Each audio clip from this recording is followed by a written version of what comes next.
Through the ages, man has found a variety of ways to limit, control, and enslave others, thus denying them their God-given freedom. Whether with chains and cages or the economic and political tyranny of a dictatorship, these monstrous actions are normally enforced by a ruthless military. When America was founded, it was founded on the concept of freedom. It has been difficult for us as a nation to witness abuses by bully rulers, especially when they threaten our country and its citizens. It was for this that the members of our military have gone into battle. Some who have gone never came back. Those who came back were forever changed by that experience. Here at TGO, we value those who serve, and we seek to honor them tonight. While we honor each and every veteran, we have chosen 3 as examples of their era and those who served with them. They are among those who gave us freedom. My name's Isom Ridgel, better known as Ike. I was born in 1923, and when I had graduated from high school, there was no job opportunities in my little town in South Alabama, so I enlisted in the Marine Corps and went through boot camp in San Diego, and immediately after boot camp, I spent several weeks in a field telephone school, and immediately after that, I was shipped overseas to Midway Island, the garrison Marines there. I was in the 6th Defense Battalion, and so the night, or the morning they bombed Pearl Harbor. Japanese naval forces attacked our garrison on Midway that night, and I served 18 months there and then came back to the States for 30 days and leaving some training, went back over the 4th Marine Division, and I was discharged after the war ended in October 1945. My name is Bob Hamilton. I was born in Stockton, Missouri in 1930. When I was 4 years old, we moved to Kansas. I had 3 brothers and 3 sisters. There were 6 of us. We were all born at home. When I was in the Civil Air Patrol, I learned to fly. I got 4 hours in the J-4 Piper Cub. Then Korea come along. I joined the Air Force, United States Air Force, and I served for 29 years. My 2 brothers, we all went to Korea. Two of us in the Air Force and 1 in the Army. Of course, the guy that's in the Army flew to Korea and back, and the 2 in the Air Force, we went by ship. I'm Giles Norrington, a native of Ohio, but like most people, spent a long time in the Navy and the Marine Corps, and I spent a long time in the Navy and the Marine Corps. I lived in California and Texas, Florida, North Carolina, Virginia, and any number of other places. I joined the Marine Corps in 1954, shortly after I got out of high school. The draft was coming. I was uncertain about what I wanted to do with my life, so I did what any good American boy would do. I joined the Marine Corps. For 11 years, I prided myself on being a Marine. I started out as a private, and I ended up as a Marine captain, Navy pilot. Had I remained in the Marine Corps, I certainly would have served in Vietnam and probably come home and had a good Marine Corps career. However, I joined the Navy. Next thing I knew, after a Mediterranean cruise, I was in the Gulf of Tonkin, and on my 22nd mission was shot down, captured by the Vietnamese, and has spent nearly 5 years as a POW. That is when my life got very interesting and had taken a turn that I had really not planned. So then they shipped me to Korea. I went to Suwon K-13. That's about 35 miles below Seoul. And I was crew chief of the F-80. The F-80 was our first jet fighter that we had. I had 213 combat missions without an abort or an early return, and my aircraft went down with a full load of napalm that I had loaded into Port Chop Hill. So I was only there, I didn't get another airplane. I was there and I rotated back to the United States. Well, I started a war with a embarrassing situation. I mentioned earlier I was on Midway Island, and that Sunday morning in December 7, 1941, it was my first duty on our little combat switchboard. By the way, we were living in dugouts. We had new barracks, but our commanders had a sense that war was coming. And so we were really on the ground. And it was my first duty on the switchboard. I'd been there with senior guys, but Sunday morning, everything's quiet. It's okay for this young 18-year-old guy from South Alabama, never been any place. So and I was warned, it's hard to describe a little switchboard, but there's little tappets, and one was painted red. I was told that's the commander's line, and he'll call you. You don't call him. And I was a private just out of boot camp, and the colonel was a pretty big guy. So I got a call early that morning from the officer of the day, the lieutenant in charge to take care of the common things that occur daily. He says, connect me with Colonel Shannon. Boy, that shook me up. I mumbled around, sir, I don't know what, I just didn't make sense at all. I want to talk to Colonel Shannon. The Japs had bombed Oahu. Now here's where the embarrassing, how stupid I was. Oahu, O-A-H-U, the island where Pearl Harbor and Honolulu. I'd been there a few weeks earlier, but we never mentioned Oahu. We talked about Pearl Harbor, Honolulu, and I thought he's talking about some place in the Far East where the Japs were very active in Indonesia and Burma. And I still was trying to protect the colonel to keep from getting disturbed early Sunday.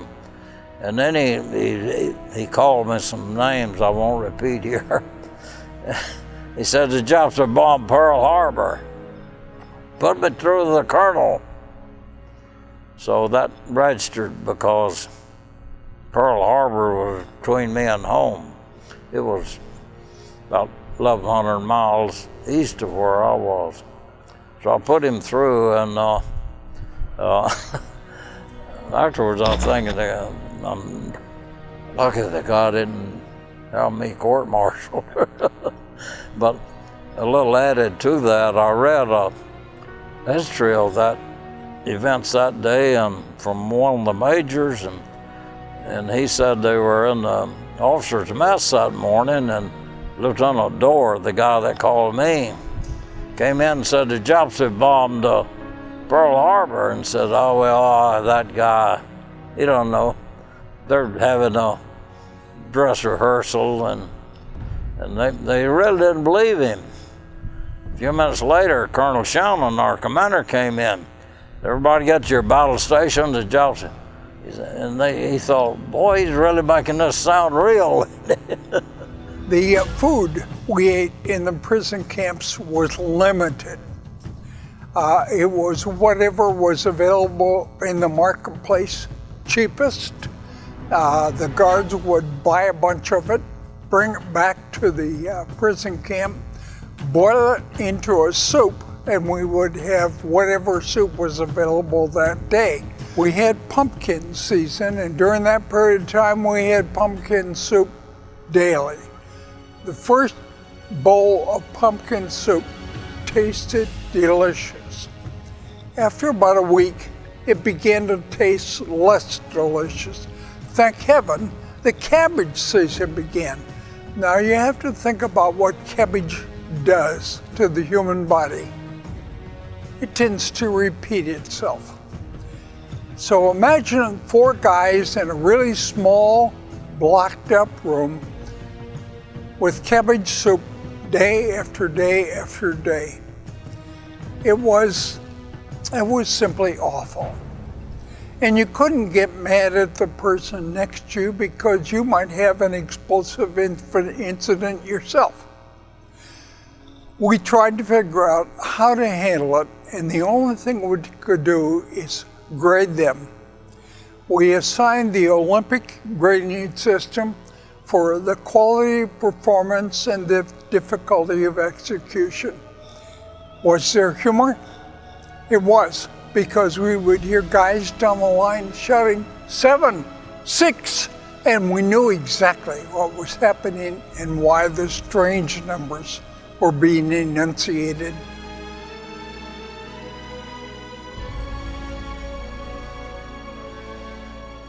Who was the real people in Korea was those guys where they was up there where those tunnels were, and the Chinese would pop out our tunnel and kill 4 or 5 of our guys.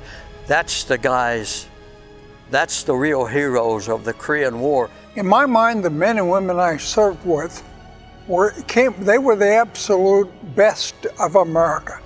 For all of them, they came in looking for themselves, and what they found instead was themselves as Americans. They served because they wanted to serve. But what service to me means, and I think everyone in the audience at TGL will get it, is that something in your life is worth being just a little bit more than you had planned on, and you do it anyway. If you get to the point of service above self, you've learned everything I think there is to know about service. I made tremendous friends in the lifelong and friends in the Marine Corps, and a little unique. I was the only guy from the South in my particular unit, and I got to learn and appreciate the cultures of other parts of the country. And one thing in the Marine Corps, say number one, is you don't want to let your buddy down. That's what you're thinking of, and as you're going in to land on a landing craft, you don't know what to expect, and you don't know how you're going to react.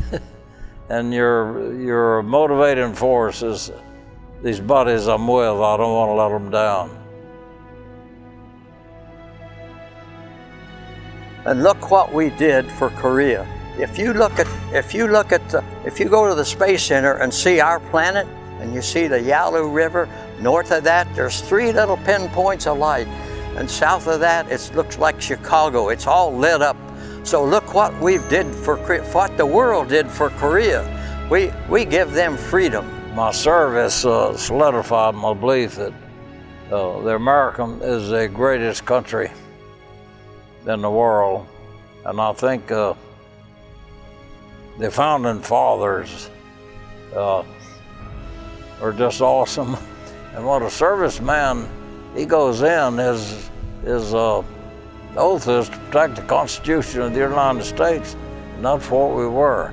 And we were engaged in combat with some type people that, especially at that time, had no concept of the God that we know. And it was, you could just appreciate the country where you were born. I had nothing to say about where I was born, but I praise God every day that, and I'm concerned about the future of America. I think in the 60s we started taking God out of the government, out of schools, and we're paying for it. Me and my 3 boys have been sitting in that front pew in the church, and I have not missed one Sunday since that date that I've physically been here on base. As far as faith is concerned during that period of time, it played a big role in my life. You can't be in really tough tough circumstances like that of a POW without having faith in something. You certainly have faith in the fellow POWs. We had what we called the four faiths. Faith in God, as each of us understood God. Faith in our nation and its constitutional underpinnings. Faith in one another. And the toughest one of all was developing a sense of faith in ourselves. Most of us discovered at some point or another we weren't nearly as strong as we thought we were, and so we had to develop a confidence in ourselves to get through the tough times. Those four faiths were the foundations of our survival and eventually our thriving as American POWs. As a group, we did awfully well. As individuals, we had good days and bad.